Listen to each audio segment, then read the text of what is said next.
السلام علیکم ورحمۃ اللہ وبرکاتہ۔ میرا نام ہے عابد علی اور میں اپنے چینل علامہ عابد علی اشرفی سے آپ سے مخاطب ہوں۔ امید کرتا ہوں کہ آپ خیریت سے ہوں گے اور دعا کرتا ہوں کہ اللہ پاک آپ کو سلامت رکھے۔ قربانی کا موسم آیا نہیں، ہر گلی میں بکرے کی آواز، ہر موبائل پر قصائی کی تلاش، لیکن ایک لمحے کو رک جائیں۔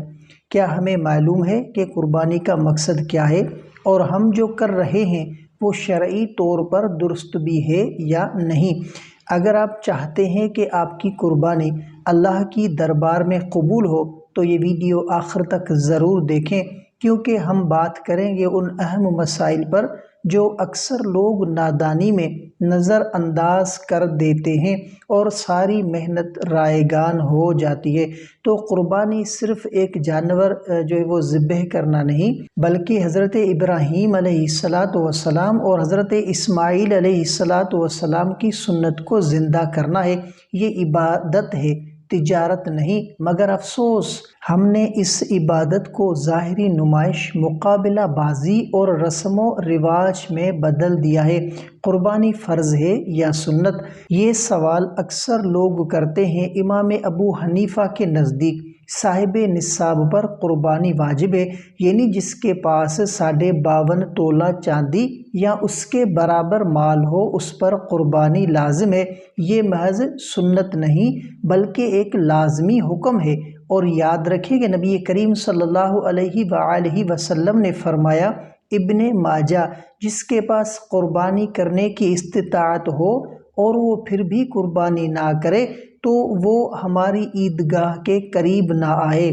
سوچیں، اگر ہم نے صرف لاپرواہی سے قربانی نہ کی تو کیا ہم اس وعید کے مستحق نہیں ہو جائیں گے؟ کیا مشترکہ قربانی جائز ہے؟ تو دیکھیں کہ جی ہاں، بڑا جانور جسے گائے یا اونٹ میں 7 افراد تک شریک ہو سکتے ہیں، بشرطیہ سب کی نیت قربانی کی ہو۔ کوئی شخص صرف گوشت کے لیے شریک نہ ہو، ورنہ پورے جانور کی قربانی مشکوک ہو جائے گی۔ آپ نے کبھی سوچا ہے، اگر 7ویں حصے دار کی نیت خالص نہ ہو تو کیا باقی 6 کی قربانی بھی ضائع ہو جائے گی؟ تو آگے بتاؤں گا۔ تو جانور میں کیا عیب قابل قبول نہیں ہے؟ تو نبی کریم صلی اللہ علیہ وآلہ وسلم نے فرمایا کہ قربانی کا جانور ایسا ہو کہ نہ کانا ہو جس کا کاناپن ظاہر ہو، اور نہ ایسا لنگڑا ہو کہ سیدھے نہ چل سکے، اور نہ ایسا کمزور ہو کہ ہڈیوں کے سوا کچھ نہ ہو، نہ بیمار ہو جس کی بیماری ظاہری ہو۔ تو ہم لاکھوں روپے کے بکرے لے آتے ہیں، لیکن اگر وہ عیبدار ہیں تو اللہ کے ہاں یہ عبادت نہیں مانی جائے گی۔ حقیقت یہ ہے کہ اگر قصائی جو ہے وہ ناپختہ ہو، جانور کو تکلیف دے یا غلط طریقے سے ذبح کرے تو قربانی کے روحانی ثمرات بھی متاثر ہو سکتے ہیں۔ لہٰذا ابھی سے سوچیں، ماہر اور شرعی طریقے سے ذبح کرنے والے قصائی کا بندوبست کریں۔ اور جو ہے وہ قربانی کا گوشت جو ہے وہ کس طریقے سے تقسیم کیا جاتا ہے؟ تو قربانی کے گوشت کو 3 حصوں میں تقسیم کرنا مسنون ہے۔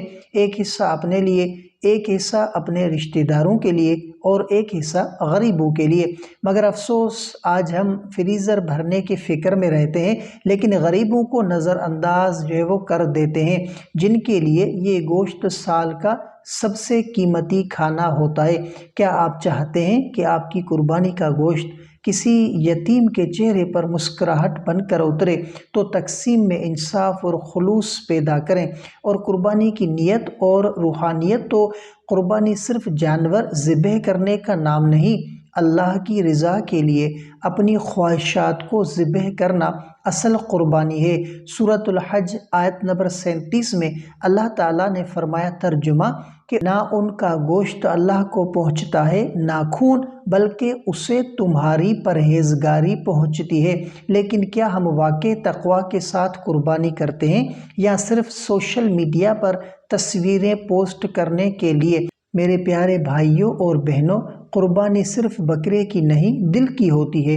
اپنے نفس، غرور، دکھاوے اور خود غرضی کو اللہ کے حضور ذبح کرنے کا نام ہے۔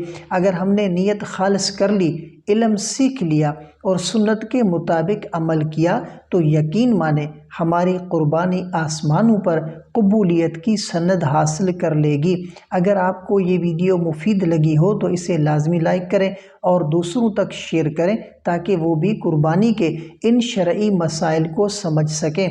اور ہاں، اگر آپ جاننا چاہتے ہیں کہ عید کے کون سے دن قربانی کا زیادہ ثواب ہے تو میری اگلی ویڈیو ضرور دیکھیں جس میں اسی اہم سوال کا شرعی جواب دیا گیا ہے۔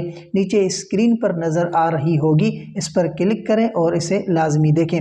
اور اگر آپ وظائف اور خوابوں کے تعبیرات وہ پر مزید اسلامی ویڈیوز دیکھنا چاہتے ہیں تو ہمارے چینل کو سبسکرائب کرنا نہ بھولیں۔ اللہ ہمیں سنت ابراہیمی کو زندہ رکھنے کی توفیق عطا فرمائے اور ہماری قربانیاں اپنی بارگاہ میں قبول فرمائے۔ تو ملتے ہیں اگلی ویڈیو میں، تب تک کے لیے اپنا بہت سارا خیال رکھیں اور ہمیں اپنی دعاؤں میں یاد رکھیں۔ السلام علیکم ورحمۃ اللہ وبرکاتہ۔